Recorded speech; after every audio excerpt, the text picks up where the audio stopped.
1, 2 ו3.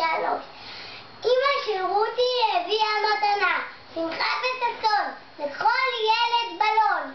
לרותי בלון כחול, לרון בלון צהוב, לסיגלית בלון סגול, לאורי בלון ירוק, לאלון בלון אדום. כל הילדים בכל הבלונים יצאו לטיול. רובי שמח, רץ וקפץ, וזרק את הבלון הירוק למעלה למעלה, זרק ותפס, זרק ותפס. נפל הבלון הירוק על שיח ורדים ונתקע, ופתאום בום, טראח. מה קרה? הבלון התפוצץ. הבלון נקרע. אנא אורי, אל תצטער, נביא לך בלון אחר.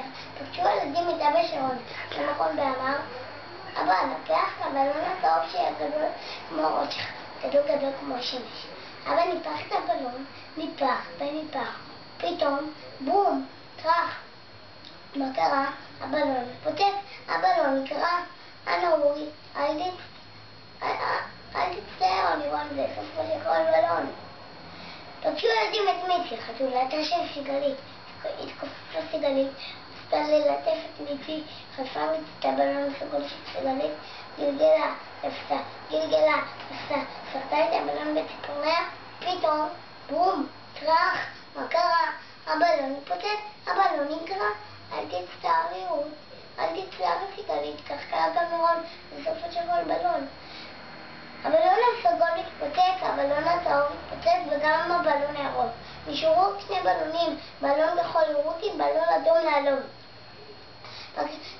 פחדה רותי שגם הבלון שלה התפוצץ. חיבקה רותי את הבלון הכחול, כמו שמחבקים בובה, כמו שמחבקים את אמא, ופתאום, בום, טראח. מה קרה? הבלון התפוצץ, הבלון נקרע.